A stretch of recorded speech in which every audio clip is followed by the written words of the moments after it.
If you feel like you're doing everything right and your weight still won't budge, it likely is not your fault. Today, I want to dive into 7 things that I had to stop doing to finally drop the weight. And these were things that I thought were healthy. So today, in this video, let's dive in. Top 7 things to stop doing to finally drop the weight. Number 1, stop counting calories and eating fat-free foods. When I was dancing professionally and really struggling with excess fat weight, specifically around the belly, I was counting calories like an expert bookkeeper, and I was eating everything fat-free. Spray butter, fat-free spray butter was one of my favorite things that I would actually spray on top of like fat-free deli meat. I would count calories like crazy, and we know that calorie restriction over time slows your metabolism. And this is exactly what I looked at when I was doing my research and earning my PhD in sports nutrition and chronic disease. I studied a group of professional athletes that chronically restricted their calories. And what we found is that their metabolism was significantly lower than pair-matched individuals who did not exercise at all. So if you are severely restricting calories, counting calories like crazy, that is not going to be the answer to ultimate success. Your body needs calories. It needs fats for your hormones, for energy, to actually burn fat. A lot of times clients come into PhD weight loss and they're not eating enough calories. This definitely could be you. If you are watching this and you feel like you chronically restrict calories, I want to hear about it. I want you to drop that in the comments. Instead of counting calories, what I want you to focus on is eating protein first, eating real whole foods. So don't be like me and use fake butter. Use actual butter. Your body loves butter. And eat whole foods, again, with enough protein to keep you satiated, to tell your body that you are not in starvation mode. If you have been stuck like I was on this diet treadmill, you're counting every bite and you're just getting nowhere, there is a better way. This is exactly why I created PhD Weight Loss. I took the research that I did during my PhD work. I became a registered dietitian and flipped everything that they told us to do upside down, did the opposite, and created PhD. And to date, we have helped over 10,000 people drop more than 466,000 pounds with this method. There is no calorie counting. There is no tracking. It's really about fueling your body the way that it needs to be fueled so your body can finally work the way that it's supposed to. So if you are stuck and you are struggling and you feel like a customized, personalized approach would support you to finally drop the weight and actually keep it off for good, because that's my goal for every single client who comes to PhD, is not just to drop the weight. I know that that will happen, but it's to keep the weight off for good. Just go to the link in the description. It'll say My PhD Weight Loss. Click that link to get more information.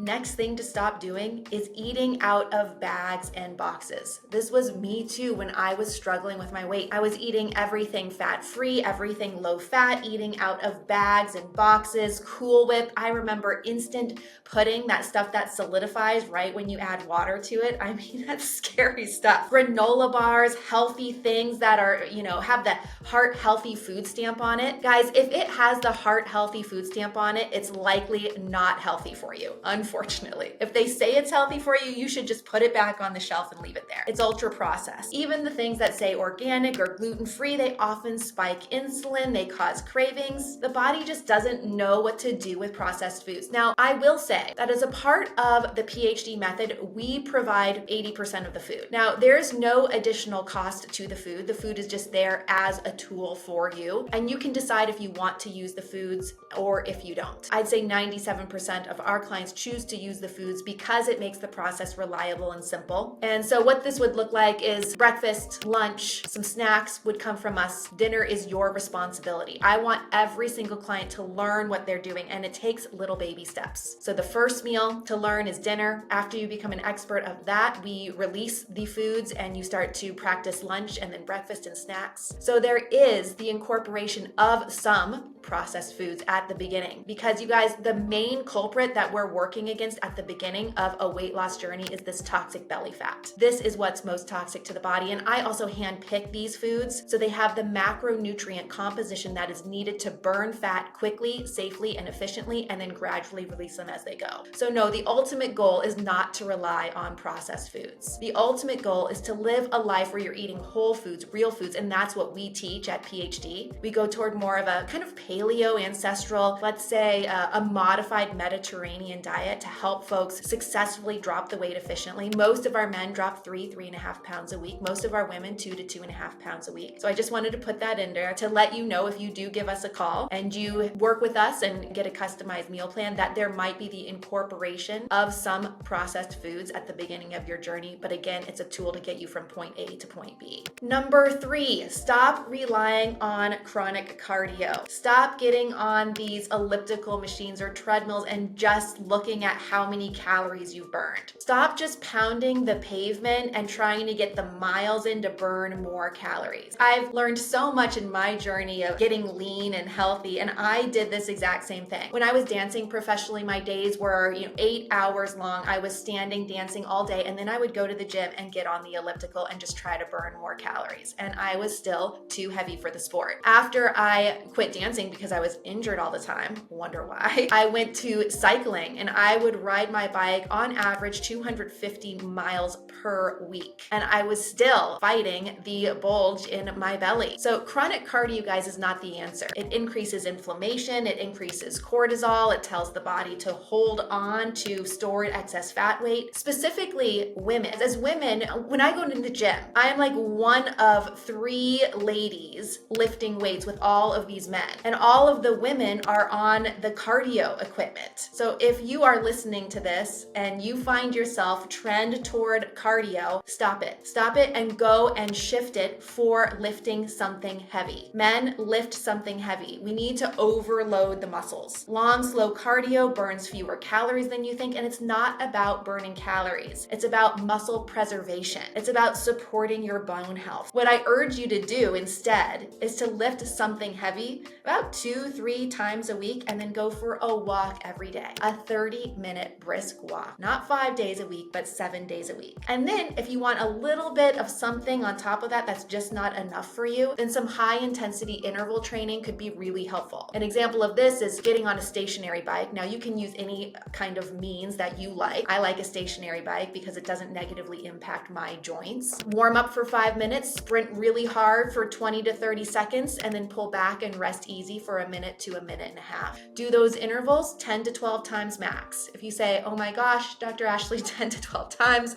I wouldn't be able to make it, then that's okay. Start with 3 to 4 times. Cool down, get off, that's done. Even if you did 10 to 12 intervals, take you 20 to 25 minutes. So those are going to be your best bets. Now, if you feel like your exercise isn't where it should be, 2 resources for you. 1, go into the description and there will be a link to a video where I talk about the exact type of exercise that you should do to drop this fat weight and keep it off. Or if you're more of a reader, I've got a free guide for you that has it all written out so you know the steps that you can take and you can reference this free exercise guide. So go check that out in the description. All right, number 4 is to stop snacking all day. Now, I also did this when I was struggling, and I would be eating one meal thinking about what I was going to eat next. I would graze all day. On the weekends when I was not dancing, like say it wasn't a performance weekend, I would eat all the time. I was hungry all the time. If you are hungry all the time and as a result you're snacking, that's not the way your metabolism should feel. It is a myth that we should be eating every 3 to 4 hours. That means you are not fat adapted. Your body's not burning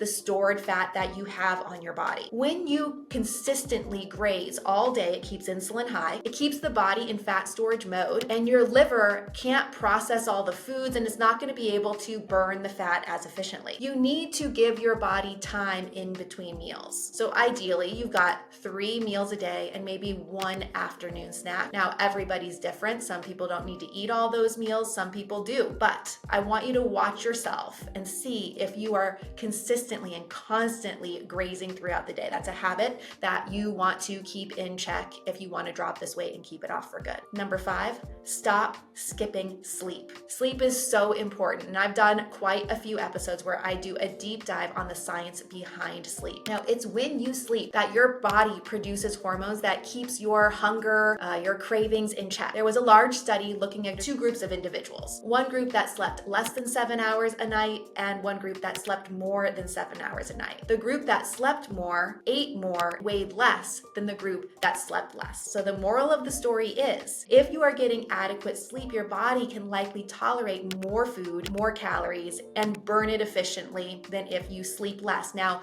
short sleep is defined as anything less than 6.5 hours a night. So if this is you, this is one of the top things you can focus on to help get your weight in check. All right, number 6 is to stop drinking your calories. What I mean by this is not just alcohol. I have an episode where I talk all about alcohol. If you feel like that is a challenge for you, I hear you, and you should definitely go watch this episode all about metabolism, alcohol, what to drink, what not to drink. So if that interests you, go to the link in the description and check out that video. But I'm also talking about fruit juice. I don't care if you squeeze it yourself. Sweetened tea, iced tea, flavored coffee, oat milk, soy milk. When I was dancing, I thought that soy milk was just this really beautiful health food. It's not, you guys. It's really high in carbs, not gonna give you really great protein. It's not gonna serve you. And usually when we get these drinks, we also add some kind of sweetener to it. Oat milk spikes your blood glucose, it spikes insulin. Oats aren't supposed to be made into milk. If you think about it,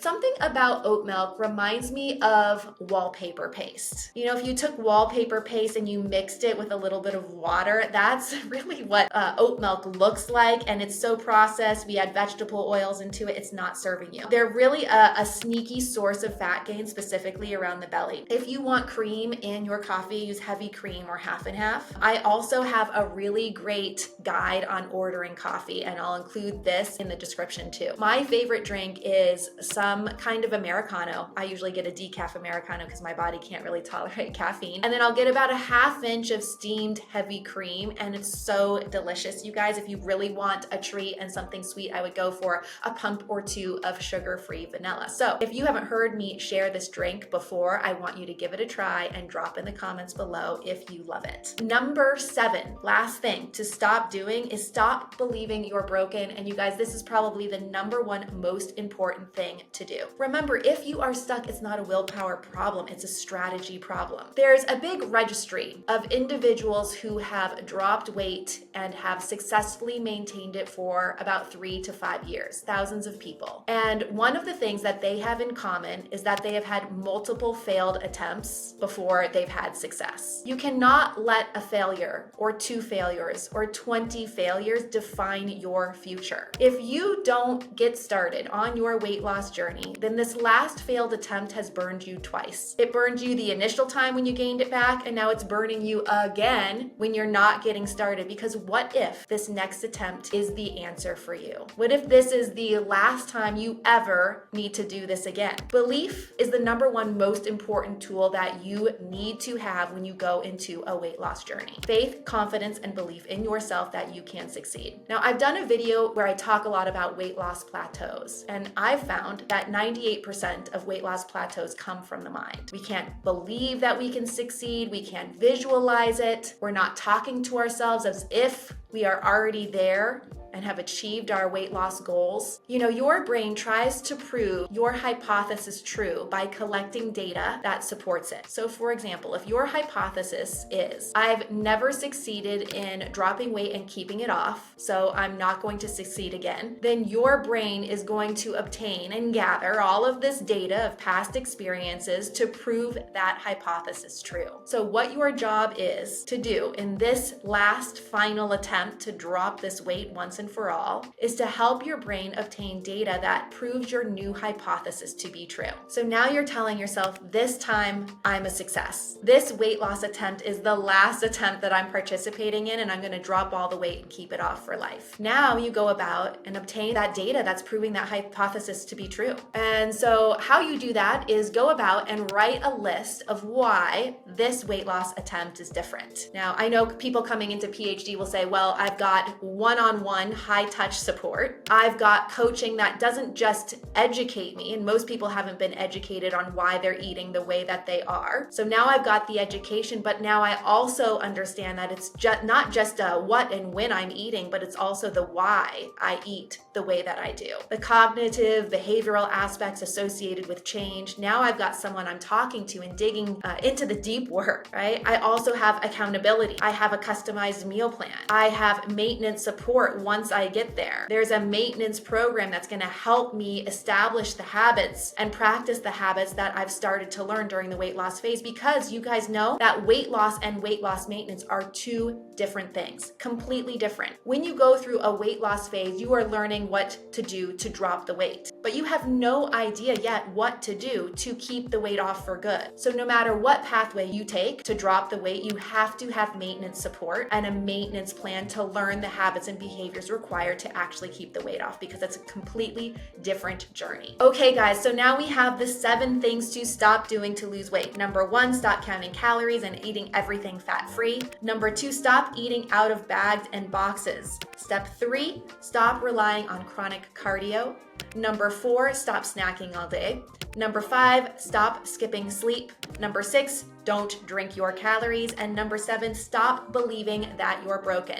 This time is different. This time, you're gonna drop the weight and keep it off for life simply because you want to. If this opened your eyes, then you're definitely gonna wanna check out my video where I tell you exactly what to eat when dining out. Dining out can be tricky. So if this catches you up on your weight loss journey, then check out this video over here where I give you a guide on how to dine out successfully.